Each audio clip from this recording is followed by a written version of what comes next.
தம்பி கொஞ்சம் இருங்கப்பா, நல்லா போஸ்ட பார்த்துட்டேன், கவலைப்படாதீங்க. என் மனசுல தமிழ்நாடு மூலம் நீங்க இருக்கிறீங்க. புலிக்கொடி எல்லா பக்கம் பார்த்துட்டேன்.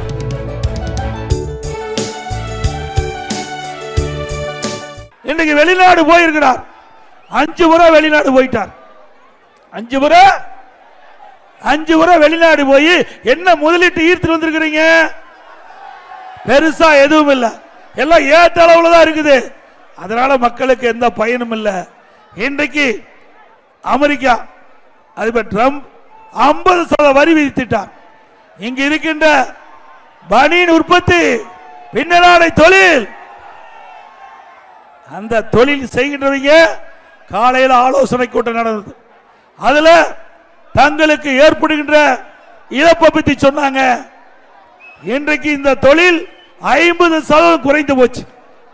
இன்றைக்கு இந்த பனியனுடைய உற்பத்தி 50% குறைந்து போய்விட்டது. இதற்கு என்ன காரணம்? அமெரிக்காவிலே வரி விதிப்பு. அதற்கு ஏதாவது இந்த மாநில அரசு, இன்றைக்கு முதலமைச்சர் இன்றைக்கு திருப்பூர் மாவட்டத்தில் இருக்கின்ற, திருப்பூர் மாநகரத்தில் இருக்கின்ற தொழில் நலிவடைந்திருக்கிறது. இன்றைக்கு 50% தொழில் இன்றைக்கு முடங்கி இருக்கின்றது, சரிந்து இருக்கின்றது. இதில் பணிபுரிகின்ற தொழிலாளர்கள் வேலை இழக்க வேண்டிய சூழ்நிலை. அதற்கு ஏதாவது நடவடிக்கை எடுத்தாரா? இல்ல. வெளிநாடு போய் தொழில் முதலீட்டு இருப்பதாக ஒரு செய்தியை சொல்லி அங்க உல்லாசமா இருந்துதான் இன்றைக்கு நிலைமை.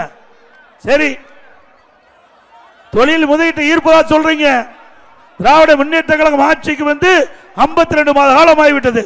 இந்த 52 மாத திராவிட முன்னேற்ற கழக ஆட்சியில் திராவிட முன்னேற்ற கழக தலைவர் இந்த ஜெர்மனி வெளிநாட்டுக்கு செல்கின்ற பொழுது அவர் ஊடகத்தில் செய்தியில வெளியிட்டார், ஊடகத்தின் வாயிலாக பேட்டி கொடுத்தார். அப்பொழுது தமிழகத்திலே திராவிட முன்னேற்ற கழக ஆட்சியிலே போடப்பட்ட புரிந்துணர்வு ஒப்பந்தம் 77% நிறைவேற்றப்பட்டதாக ஒரு பச்சை பொய்ய சொல்றார். இன்றைக்கு திராவிட முன்னேற்ற கழக ஆட்சியில கிட்டத்தட்ட 922 புரிந்துணர்வு ஒப்பந்தங்கள் போடப்பட்டதாகவும் சுமார் 10 லட்சம் கோடி தொழில் முதலீட்டை ஈர்க்கப்பட்டதாகவும் அதனால 37 லட்சம் பேருக்கு வேலை கிடைக்கும் என்ற ஒரு செய்தி சொல்லியிருக்கிறார். ஆக திரு ஸ்டாலின் அவர்களே, உங்களுடைய செய்தியின் அடிப்படையில் இதுவரைக்கும் 25 லட்சம் பேர்களுக்கு வேலை கிடைச்சிருக்கணும். நீங்க பேட்டி கொடுத்ததன் வாயிலாக 25 லட்சம் பேருக்கு இன்னைக்கு புதிய தொழில் மூலமாக வேலை கிடைச்சிருக்குதா? இந்த திருப்பூர் தெற்கு சட்டமன்ற தொகுதியில் வேலை கிடைச்சிருக்குதா? இருக்கிற தொழில் நலிவடைந்திருக்குது, இருக்கிறவங்களுக்கே வேலை இல்லாத ஒரு சூழ்நிலை ஏற்பட்டிருக்குது. இதுக்கெல்லாம் இந்த முதலமைச்சர் பரிகாரம் செய்யல. இந்த தொழிற்சாலையில் பணிபுரிகின்ற தொழிலாளர்களுக்கு பாதுகாப்பு இல்லாத சூழ்நிலை, தொழிலுக்கு பாதுகாப்பு சூழ்நிலை இல்லாத சூழ்நிலை, இப்படிப்பட்ட மக்களுக்கு தம்பி கொஞ்சம் இருங்கப்பா, நல்லா போஸ்ட பார்த்துட்டேன், கவலைப்படாதீங்க. என் மனசுல தமிழ்நாடு மூலம் நீங்க இருக்கிறீங்க. புலிக்கொடி எல்லா பக்கம் பார்த்துட்டேன், இங்க மட்டும் இல்ல எல்லா பக்கம் பார்த்தேன்.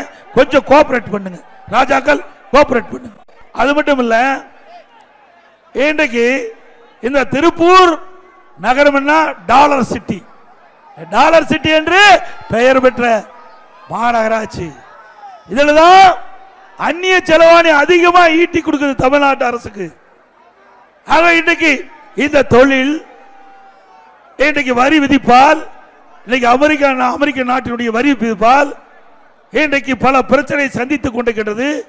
உடனடியாக முதலமைச்சர் என்ன செஞ்சிருக்கிறோம், உடனே தொழிலதிபர்களை சென்னைக்கு வரவழைச்சு உங்களுக்கு என்ன பிரச்சனை, அந்த பிரச்சனையை அரசாங்கத்தின் மூலமாக எப்படி சரி செய்யறது அப்படின்னு கேட்டு மத்திய அரசோட தொடர்பு கொண்டு இந்த தொழில் சரிவில் இருந்து மீட்டெடுத்திருந்தா நல்ல முதலமைச்சர்.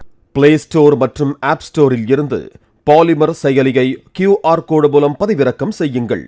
செய்திகளை உடனுக்குடன் பெறுங்கள்.